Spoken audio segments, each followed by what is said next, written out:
Many first-time homebuyers in the US are shocked to discover that a seemingly cheaper condo can actually cost them hundreds of dollars more per month than a house, even with a similar mortgage. We're talking about an extra $500 to $700 on average, directly impacting your overall housing budget.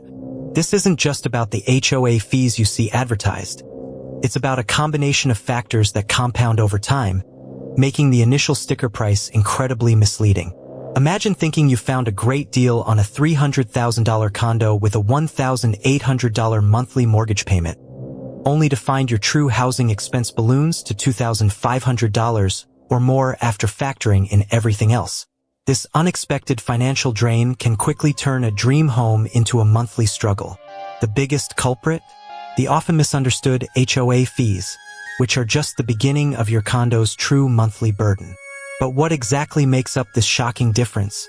And how can you avoid this costly trap? The Monthly Homeowners Association, or HOA, fee is the most obvious additional cost for a condo, but its true impact and what it covers are frequently misunderstood. Let's say you're looking at a $300,000 condo with a $400 monthly HOA fee.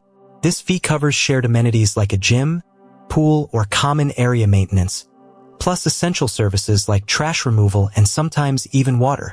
Sounds reasonable, right? But here's the catch.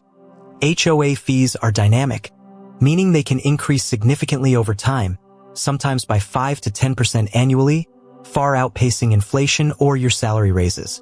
Imagine that $400 fee growing to $510 to $550 within 5 years, assuming a 5 to 10% annual increase. This isn't just pocket change. It's a substantial, non-negotiable expense that you can't control.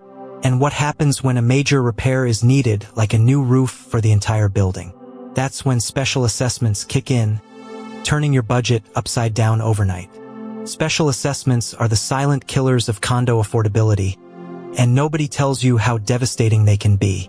Unlike regular HOA fees, special assessments are one-time charges levied on condo owners to cover unexpected major repairs or improvements that the HOA's reserve fund can't handle. We're talking about a new elevator, major plumbing overhauls, or structural repairs after a storm. These can easily run into thousands or even tens of thousands of dollars per unit. Imagine buying that $300,000 condo and suddenly receiving a bill for $15,000 for a new building facade. You typically have a short window to pay it or face penalties. This isn't a hypothetical. It happens all the time. A well-managed HOA should have healthy reserves, but many don't. Knowing how to scrutinize an HOA's financial health before you buy is absolutely critical, because ignoring it can lead to financial ruin you weren't prepared for. When you buy a house, you typically purchase a single homeowner's insurance policy that covers the dwelling and your personal belongings.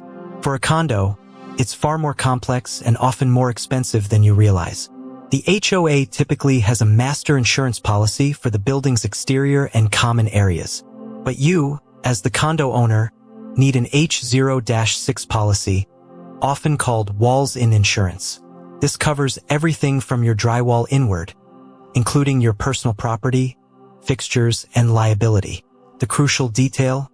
The master policy might only cover the bare structure, leaving you responsible for significant portions of a rebuild inside your unit after a fire or flood. This means your H0-6 policy might need to be far more comprehensive, and thus more expensive, than you anticipated. You also need to consider your deductible on both policies, which can add up to thousands in unexpected costs if you're not careful. This dual layer of insurance is a significant cost differentiator many first-time buyers overlook. Property taxes are another area where the condo versus house comparison gets tricky and often works against the condo owner in the long run. While property taxes are generally lower for condos than for single-family homes of comparable size in the same area, this isn't always a straightforward win. The tax assessment for a condo is based on its individual value within the larger property, which sounds simple. However, the overall property tax rate for the entire development, including shared amenities, can indirectly influence your individual bill.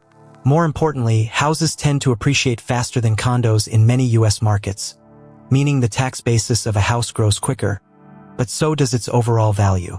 If a house appreciates by 5% annually and a condo by 3%, That difference in appreciation can make the slightly lower property tax on the condo feel less impactful. So, while your initial tax bill might be lower, are you sacrificing long-term equity growth for it? Here's a common myth many first-time buyers fall for: that condos appreciate at the same rate as houses. In reality, single-family homes generally appreciate faster and more consistently than condos across most U.S. markets. While there are exceptions, like luxury condos in dense urban cores, the data overwhelmingly shows that houses, especially those with land, hold their value better and gain equity more rapidly. For example, a $300,000 house might appreciate by 4% annually, adding $12,000 in equity each year. That same $300,000 condo might only appreciate by 2.5%, adding just $7,500. Over 10 years, that's a difference of $45,000 in equity. This gap is due to factors like land ownership, privacy, and the demand for more space. This slower appreciation directly impacts your wealth building potential, making the condo a less effective long-term investment for many. So, while the monthly payment might look appealing, are you really building the equity you need for your next move? A crucial mistake many first-time buyers make is assuming all condos are eligible for FHA or VA loans. They are not. If you're relying on these government-backed loans for their lower down payment requirements or favorable terms, you must know about their strict condo approval rules. Both FHA and VA loans require the entire condo complex to be on an approved list. Many older or smaller complexes, or those with a high percentage of renters, might not qualify. Imagine finding your dream condo, going through the entire pre-approval process, only to discover the complex isn't FHA or VA approved, forcing you to scramble for conventional financing or walk away. This can be a huge setback, costing you time, money, and emotional stress. Always verify the complex's approval status with your lender before getting too attached, because this hidden hurdle can derail your entire home buying journey. One of the touted benefits of condo living is less maintenance, but this often comes at the cost of freedom and control.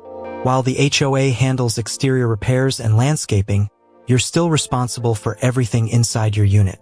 More importantly, you lose the ability to make significant exterior changes or even some interior renovations without HOA approval. Want to paint your front door a different color? Install solar panels? Add a deck? Good luck getting that past the HOA board. For a house, you have complete autonomy over your property, limited only by local zoning laws. This difference in control can be a major point of frustration for homeowners who value personalization and independence. The trade-off for convenience is often a loss of personal agency, a factor many first-time buyers overlook until it's too late. Is the convenience worth the lack of control over your own home? The resale value of a condo can be significantly impacted by factors outside your control, often making it harder to sell compared to a house. A major issue is the HOA's financial health. If an HOA has low reserves or a history of high special assessments, it makes the condo a less attractive purchase for future buyers, potentially driving down its market value. Furthermore, the ratio of owner-occupied units to rentals, and even the overall condition and reputation of the complex, play a huge role. If a complex becomes known for high fees or poor management, your condo's resale value suffers, regardless of how well you've maintained your individual unit. This collective risk is something house owners generally don't face. Your ability to sell quickly and for a good price is intertwined with the entire complex's situation, a risk many first-time buyers simply don't consider until it's time to move. Let's break down the true monthly cost difference with real numbers. For a $300,000 house, your mortgage, principal, interest, property taxes, homeowner's insurance, and potentially PMI might be around $2,200. Add $200 for maintenance, giving you a total of $2,400. Now, for a $300,000 condo, your mortgage might be $1,800. But then you add a $400 HOA fee, $100 for your H0-6 insurance, and let's say $100 for internal maintenance. That totals $2,400. On the surface, they look similar. But here's where the $700 difference comes in. The house has more appreciation potential, and those HOA fees and special assessments on the condo are guaranteed to rise, making the condo's actual long-term cost much higher. That initial $400 HOA fee could easily become $500 or $600 within a few years, pushing your condo's total monthly cost significantly higher than the house, quickly exceeding that $700 difference we talked about earlier. This is the financial reality nobody truly explains. If you're still considering a condo, here are concrete steps to protect yourself. First, meticulously review the HOA's financial statements for the past 3 to 5 years. Look for healthy reserve funds, ideally 10 to 20% of the annual budget, and a history of stable, predictable fee increases. Second, scrutinize the HOA meeting minutes to identify any upcoming major repairs or disputes that could lead to special assessments. Third, understand the master insurance policy and your personal H0-6 requirements to avoid coverage gaps. Fourth, investigate the owner occupancy rate. Lenders often shy away from complexes with too many renters. Finally, get a clear picture of what the HOA fee actually covers. Don't just accept the number. Understand the services. These due diligence steps are non-negotiable and will uncover the hidden financial risks that could cost you tens of thousands of dollars if ignored. If a house seems like the better fit, here are your actionable steps. First, focus on locations with strong public schools and amenities, as these are key drivers of appreciation. Second, prioritize a thorough home inspection to uncover any major structural or system issues that could lead to unexpected costs. While you're responsible for all maintenance, knowing what you're getting into upfront is crucial. Third, budget for at least 1 to 2% of the home's value annually for maintenance and repairs. This proactive saving prevents financial shocks. Fourth, explore FHA, VA, or conventional loan options with multiple lenders to secure the best rates and terms. Fifth, consider a starter home that meets your current needs rather than overreaching, as this allows for future upgrades or a move up the property ladder. This strategic approach ensures you're building long-term equity and control without the hidden costs of a condo. So, which is the better first buy? For most first-time U.S. homebuyers, a single-family house, even a smaller one, offers greater long-term financial stability, appreciation potential, and personal freedom compared to a condo. While the initial sticker price of a condo might seem appealing, those hidden costs like escalating HOA fees, potential special assessments, and slower appreciation can quietly erode your wealth over time, costing you hundreds of dollars extra every month. If you're now wondering how much house you can truly afford without stretching your budget, watch our video on the surprising income you need for a $400,000 home next. And for more unbiased real estate insights to make your homeownership dreams a reality, hit that subscribe button.